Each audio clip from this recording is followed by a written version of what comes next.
Hello guys, welcome back to my channel. അപ്പം ഇന്ന് ഞാൻ നിങ്ങൾ കാണിക്കാൻ പോകുന്നത് ചെയിൻ ലൂബ്രിക്കേഷൻ ആണ്. How to lubricate chain. അപ്പോൾ ഇത് 4 വഴിയുണ്ട്, പക്ഷെ ഞാൻ ആക്ച്വലി 3 വഴിയാണ് കാണിക്കുന്നത്. അതായത് ചെയിൻ ലൂബ് എൻ്റെ അടുത്തില്ല, ഞാൻ ഉപയോഗിക്കാറുമില്ല. അപ്പോൾ അതിൻ്റെ പകരം ഞാൻ വേറൊരു സംഭവമാണ് ഉപയോഗിക്കാറ്. അപ്പോൾ ആദ്യത്തെ മെത്തേഡ് എന്ന് വെച്ചാൽ ദ ചീപ്പസ്റ്റ് ആൻഡ് മോസ്റ്റ്ലി എല്ലാവരും ഉപയോഗിക്കുന്ന ഇതാണ് വേസ്റ്റ് എൻജിൻ ഓയിൽ. അതായത് നമ്മൾ ഡ്രെയിൻ ഔട്ട് ചെയ്ത എൻജിൻ ഓയിൽ, അതാണ് കൂടുതലും ആൾക്കാർ ഉപയോഗിക്കാറ്. ഇതിന് കൂടുതൽ ഡിസ്അഡ്വാൻറ്റേജ് ഒന്നുമില്ല, ഓയിലാണല്ലോ, അപ്പോൾ ഡസ്റ്റ് കൂടുതൽ പിടിക്കും, അത്രേ ഉള്ളൂ ഡിസ്അഡ്വാൻറ്റേജ്. പിന്നെ തെറിക്കും, ഇതിന് കട്ടി കുറവാണ്.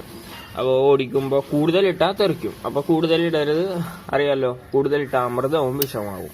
അപ്പോൾ അതാണ് ഫസ്റ്റ് മെത്തേഡ്. അപ്പോൾ ഇത് ഫസ്റ്റിലിട്ടിട്ട് വെറുതെ ഇങ്ങനെ ഇട്ടാലും മതി, വേറെ വഴിയൊന്നുമില്ല. ചെയിൻ ക്ലീൻ ചെയ്തിട്ട് വെറുതെ ഇങ്ങനെ ഇട്ടാൽ മതി.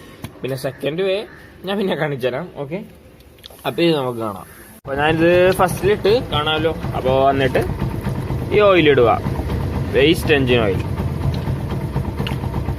നിങ്ങൾക്ക് ഇഷ്ടമുള്ള അളവ് ഇടാം, എനിക്കറിയില്ല ഇത്രയും ഇടണമെന്ന്. എന്നാലും കൂടുതലായാൽ നമുക്കറിയാൻ പറ്റുമല്ലോ, ഇത്രയും മതി, അങ്ങനെ അത്ര ഇട്ടാലും മതി. ഇതിപ്പോൾ നിങ്ങളുടെ കവേർഡ് ചെയ്യാനായിരിക്കാം, ഇതൊക്കെ എൻ്റെയൊക്കെ ഓപ്പണാണ്, വേണ്ട, ദർ ഇസ് നോ കവറിങ്. അപ്പോൾ എൻ്റെയിലൊക്കെ കൂടുതൽ ഇത് പിടിക്കും, ഓയില്, ഡസ്റ്റ്, അതൊക്കെ കൂടുതൽ പിടിക്കും. അപ്പോൾ ക്ലോസ്ഡ് ആണെങ്കിൽ കുറച്ച് കൂടുതൽ ഇട്ടാൽ പ്രശ്നമൊന്നുമില്ല, ഡസ്റ്റ് ഒന്നും കൂടുതൽ കയറൂല. അപ്പോൾ ഇനി ചെയ്യാൻ പോണത് ഗ്രീസ് ലൂബ്രിക്കേഷനാണ്. അതായത് നമ്മുടെ സാധാ ഗ്രീസ് SKFിൻ്റെയാണ് ഞാൻ ഉപയോഗിക്കണത്. ആക്ച്വലി ഗ്രീസ് ഭയങ്കര ചീപ്പാണ്. ഇതിപ്പോൾ 100 ഗ്രാമുള്ളൂ, അതിനിപ്പോൾ തന്നെ 40 രൂപയായിട്ടുള്ളൂ. എന്നല്ലോ നമ്മുടെ ലൂബിനൊരു ഇത്രയുള്ള ബോട്ടിൽ തന്നെ 200 രൂപയോളം വരും. അതാവുമ്പോൾ ഒരു കുറച്ച് തവണ യൂസ് ചെയ്യാം. അത് കഴിഞ്ഞ് കുറച്ച് എന്താ പറയുക 300 കിലോമീറ്റേഴ്സിന് അത്രയും അത് നിൽക്കുള്ളൂ. അത് കഴിഞ്ഞാൽ ആവിയായി പോവും, ലൂബ്രിക്കേഷൻ കൃത്യമായിട്ട് വരില്ല, അങ്ങനെ. അപ്പോൾ ഇപ്പോൾ ഗ്രീസ് വെച്ച് തന്നെ നമ്മൾ ഇത് നല്ല വഴിയാണെന്നും പറയണില്ല, പക്ഷെ ചീപ്പാണ് ഗ്രീസ്, ഒരു നല്ലൊരു ഉപയോഗവുമായി എടുക്കാം. ഇപ്പോൾ സിറിഞ്ചിലെടുക്കണേണ് നല്ലത്. കുറച്ച് ഗ്രീസ് ഇതിലെടുക്കുക,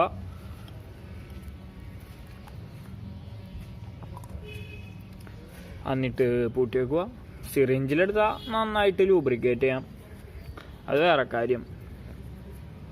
പിന്നെ ഇതിങ്ങനെ വെച്ചിട്ട് വേണ്ട, പിന്നെ ഇങ്ങനെ പതുക്കെ ഫസ്റ്റിലിട്ടിട്ട് അങ്ങോട്ട് ഇതാക്കുക. അപ്പോൾ ഈ വണ്ടി ഫസ്റ്റിലിട്ട് എന്നിട്ട് ഇത്രയും എടുത്തിട്ടുണ്ട്, എന്നിട്ട് പതുക്കെ ഇങ്ങോട്ട് ഇങ്ങനെ ആക്കി കൊടുത്താൽ മതി. വേണ്ട, ഞാൻ പറഞ്ഞല്ലോ, ഗ്രീസ് നല്ല ചീപ്പുമാണ്, നല്ലൊരു ലൂബ്രിക്കേഷനുമാണ്. പിന്നെ എല്ലാത്തിനും ഉള്ള മാതിരി എല്ലാം നല്ലതൊന്നും പറയാൻ പറ്റൂല, അതിന് കോൺസ് ഉണ്ട്. അതായത് ഡസ്റ്റ് അപ്പോൾ തന്നെ പിടിക്കും, മഴക്കാലത്ത് കട്ടിയാവും, അങ്ങനത്തെ. പിന്നെ ചൂടത്തൊക്കെ ആണെമ്പോൾ ഓക്കെ. എന്താണെന്നറിയോ guys, this is gear oil. അപ്പോൾ MAK, അതായത് ഇത് ഈ കമ്പനിയുടെ ആണ് ഞാൻ ഉപയോഗിക്കാറ്. ഇതേ കമ്പനിയുടെ മേടിക്കണം എന്നൊന്നും ഞാൻ പറയാനുള്ള, ഗിയർ ഓയിലാണ് ഞാൻ യൂസ് ചെയ്യാറ്. 140 വിസ്കോസിറ്റി ഉള്ളതാണ്. സാധാരണ 90 ഗ്രേഡിൻ്റെ ഒക്കെയാണ് കിട്ടാറ്, എനിക്ക് കുറച്ച് കൂടുതൽ കിട്ടി. അപ്പോൾ ഞാൻ ഇത് അപ്ലൈ ചെയ്യണത് സിറിഞ്ചിലെടുത്തിട്ടാണ്. നല്ല കട്ടിയുണ്ട് ഇതിന്, ഞാൻ വേസ്റ്റ് ആക്കണില്ല, നല്ല കട്ടിയുണ്ട്. അപ്പോൾ ഞാൻ ഇന്ന കമ്പനിയുടെ യൂസ് ചെയ്യണമെന്നൊന്നും ഞാൻ പറയാനുള്ള. ഓക്കെ, കാസ്ട്രോളിനുണ്ട്, കുറേ ഉണ്ട്, നിങ്ങൾക്ക് ഇഷ്ടപ്പെട്ട ഉപയോഗിക്കാം. അപ്പോൾ ലൂബിൻ്റെ പകരം ഞാൻ ഇതാണ് ഉപയോഗിക്കാറ്. നല്ല കട്ടിയുണ്ട്, ഡസ്റ്റൊക്കെ പിടിക്കും, എന്നാലും നല്ല സ്മൂത്ത് ആയിരിക്കും. എന്ന് വെച്ചാൽ ഗ്രേഡ് കൂടുതലാണ്. 140 ഞാൻ ഉപയോഗിക്കുന്നത്. നമുക്ക് അപ്ലൈ ചെയ്താലോ? ഓക്കെ, നോക്ക്, നല്ല കട്ടിയാണ് ഇതിന്. ഞാൻ പ്രഷർ ഉണ്ട്, എന്നാലും പതുക്കെ വീഴുള്ളൂ. നല്ല പ്രഷർ കൊടുക്കുന്നുണ്ട്. ഇപ്പോൾ അങ്ങോട്ട് പോകുന്നുണ്ട്.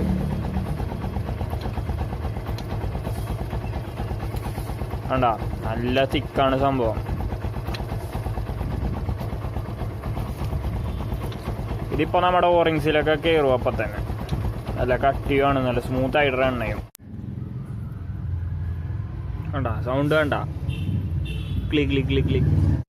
ഓക്കെ ഗൈസ്, നോക്കൂ, കണ്ട, നല്ല അടിപൊളിയായിട്ട് തിക്കായിട്ട് എല്ലായിടത്തും ഉണ്ട്. ഞാൻ കുറച്ചിട്ടിട്ടുള്ളൂ, എന്നാലും കണ്ട മറ്റേ ഓയിലിങ്ങനെ ചിക്ക് ആ സൗണ്ട് തന്നെ ഉണ്ട്. അത്രയും നല്ലതാണ് ഈ ഞാൻ ഉപയോഗിക്കുന്ന പ്രോഡക്റ്റ്, ഗിയർ ഓയിൽ. അപ്പോൾ നിങ്ങൾക്ക് ഉപയോഗിക്കാണ്ടിരിക്കാം. ഇത് നിങ്ങൾക്ക് നല്ലൊരു അറിവായി മാറിയെന്ന് വിചാരിക്കുന്നു. അപ്പോൾ ഇഷ്ടപ്പെട്ടെങ്കിൽ ലൈക്ക് ചെയ്യുക, ഷെയർ ചെയ്യുക, സബ്സ്ക്രൈബ് ചെയ്യുക. പിന്നെ കൂടുതലൊന്നും പറയാണ്ട് വീഡിയോ എൻ്റെ തന്നെയാണ്. Okay, by.